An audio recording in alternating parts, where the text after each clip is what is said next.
of fashion, creativity is the currency, and fashion designers are the architects of style, shaping trends that define generations. Behind every garment lies a story of inspiration, passion, and relentless pursuit of perfection. This is Sunday Star feature on Value Chain TV. Today, the fashion world is our focus. Fashion is not just about clothes. It's about expressing emotions, telling stories, and pushing boundaries. Today we are at Shalom's court. Let's hear her story. Hey, my name is Shalom Grace Omonojo. I started tailoring in 2009, and it was sort of a first of all, because it's something I didn't want to do. I had finished my secondary school and I had spent 2 years at home. There was no admission, and every other person was going to learn computer. My mom didn't want me to learn computer, so she said she wanted me to learn something that would be with me for life. And when she enrolled me, I would still, dress up, follow this my friends the guys is I was going to learn tailoring, but I would still follow this my friends to go and learn computer. So it was after a while I learned the computer with them, but I now discovered that my other brother was passing one day and he saw me and he didn't say anything until we got home. So he called me into his room and said, "I saw you somewhere. Where were you?" And I began to, jitter and mince words, and he said, "Just tell me the truth." And I told him. And he told me that, "You see all these people you are following to go and learn computer. What you will learn in tailoring, you will have the capacity to sew for them, and you would still have learned your computer afterwards." And those words stuck with me because I gathered myself together and I took tailoring seriously. I went back, I became very consistent, I became very, determined to learn. And how God would just help me in less than 1 year, 6 months, I was able to grasp some of the major, integrity of the work. And just like he speculated, I made clothes for those my friends. I am actually somebody who started sewing from the house. I started sewing inside my mother's parlor from the sitting room. I moved to my bedroom. From my bedroom, as clients were coming, I had to bring out my sewing machine outside. We used to have this fruits, like a walnut tree, just in between our house and where the boys got our also. My machine was outside. I would attend to my client and they would go. And until my dad saw my determination and he built me a shop just like this. So we used to have our house and then my shop was just close by. So I operated that for I think around 4 years. Then I went for service. So when I went for service, that was where I met my husband, and he already knew the dream and he already knew what my passion was for tailoring. And then when we got married, we're not here, we're in Kebbi State. And then after a while, we had to come back to Abuja. Here in Abuja now, I kept pestering that I wanted a shop. I know the cost for a shop here in Abuja is quite on the expensive side. But because we had space, he kept telling me that he would build me a shop within the house. And although that dream never came immediately, but we kept at it. It's something I kept pushing. I said I really wanted. And all those years I didn't leave it. I was still sewing in the bedroom. People were coming, but not so much, because most times when you tell people you are sewing in the room, it looks like you don't know what you are doing. So just this year, January, God made a way and we're able to build this, and this is how Shalom's Court has. But Shalom's Court has always been there, but it's just for it to give it a full-fledged structure. We just started this year, January. From the use of local charcoal clothes irons to the use of electric irons, Shalom's Court tells us of the evolving ideas in the fashion industry. I started with charcoal iron. In fact, when I was now willing to learn fashion designing, I blew charcoal for more than 2 weeks. And it was part of the learning. After putting charcoal, I now went into fixing buttons. But how many people are willing to go back to how it was? I can tell you that right now there is no light. I have my charcoal, I can sew. But a lot of people will not want to do that. They would rather want to burn fuel, use generator and all of that to power the industrial machine. So I'm saying all of this, if you have the means to do that, of course you can. But I'm saying that look into other innovative way to produce results. There are a lot of machines now that have made work very, very easy and has made it smart for fashion designers. We now have the beading machine. Before now, when I was taught how to bead, it was with iron. We still do it. Stoning. It was with iron. You lay down the stones, then you apply the heat through the iron and it will stick. But today we have steaming machines. Those machines, you just arrange your beads. Sometimes now we even have the one that comes with the placards. You put the stones already, they are already arranged. You just lay it and apply the heat, and that's all. So fashion designing needs a lot of tools and equipment, and if you can, as the business grow, try to make those things available. But if you can't, as time goes on, just make preparations to make them available, because you may just be lagging behind in a lot of things.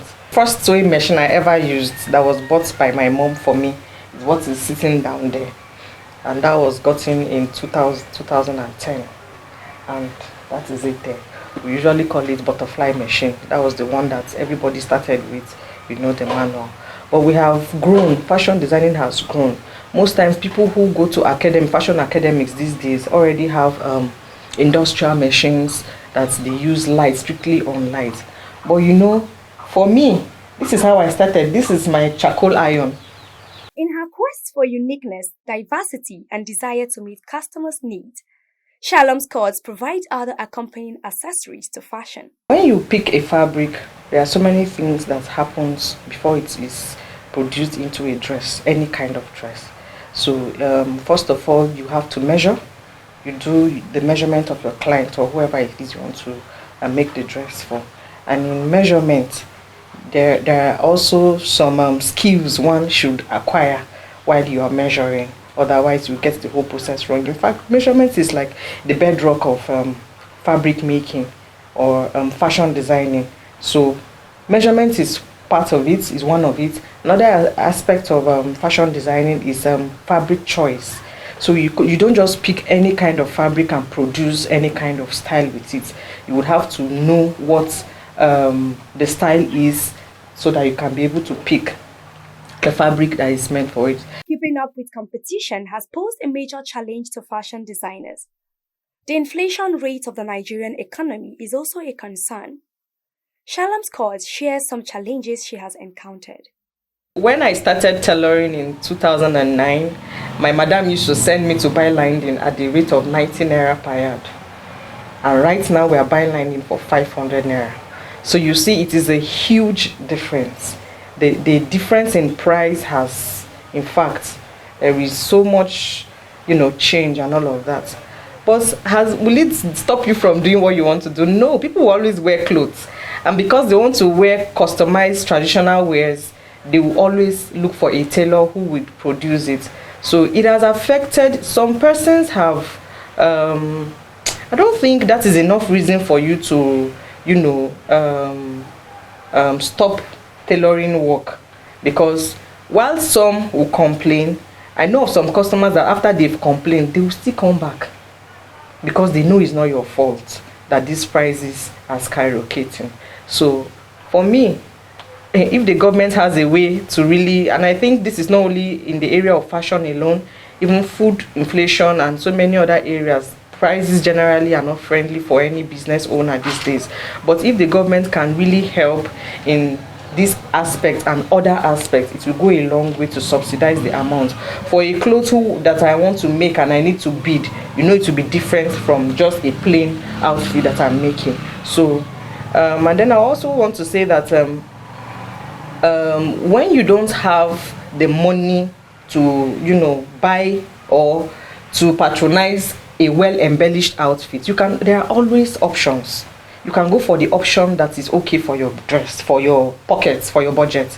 So always approach, I'm talking this now for the customers, always approach a fashion designer and be flexible, because what you may want may not go well with your pockets, and if it does not go well with your pockets, be willing to change and still get results.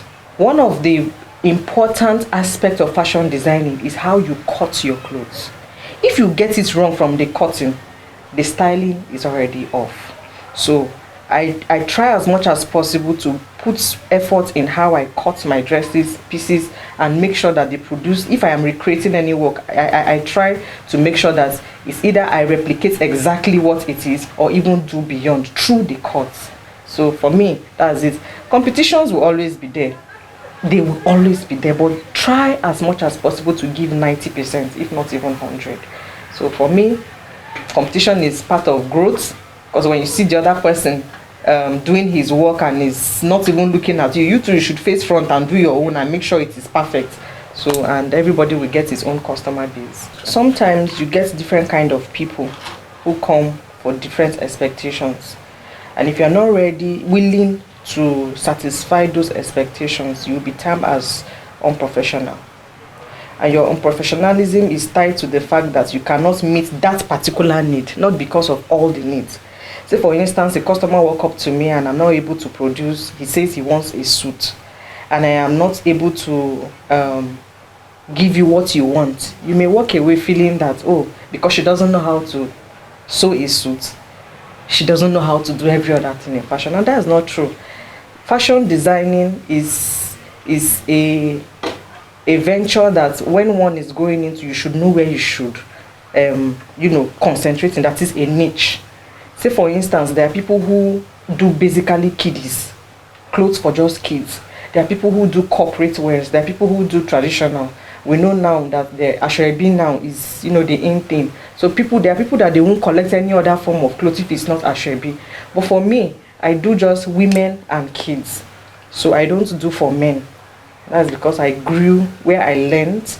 She basically was doing women and kids, but I can also sew trousers and all of that, because most times you always have an idea of the other ones, but it's good to base your handwork in something that you are very good at. You see, the truth is the economy that we're in is such that if you do not diversify, you may not be able to meet up with the billings, if I can be so direct. Diversify in the sense that, so while you have your educational certificate, your certification in whatever field that you find yourself, you must also make sure that you have something that can produce you money aside, in case that certificate does not pull through. So handwork generally, or learning any form of skill, is important. Is important even for yourself. I know family members who troop in here. I make their dresses, and for my own self, like I said, I made my wedding dress, and I know how that would have cost me if it had not been me that produced it. So apart from it being a source of income, it also relieves you of a lot of pressure when it comes to meeting up with how you want to meet up with needs, financial needs anyway. So a skill it cannot be overemphasized. If you have the means to get a skill, please do. And then for as many young people who want to pursue this dream, start small. Start small. I know that fashion academies now are very, very expensive. So I have a TikTok page. It's called Ngame Anytime, and that is where most of my collections are. So my Instagram handle is not so, it's more of a personal handle. Then I have a Facebook page also, Shalom Grace to Choir. So you can follow me there. Fashion is not just about what you wear. It's a statement, a reflection of who you are and what you believe in. And like Mrs. Shalom said, it is a process, a journey, an exploration of textures, colors, and patterns.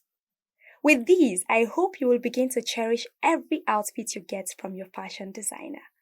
Thanks for staying with us. Next week, expect another exceptional piece on Sunday Star Feature.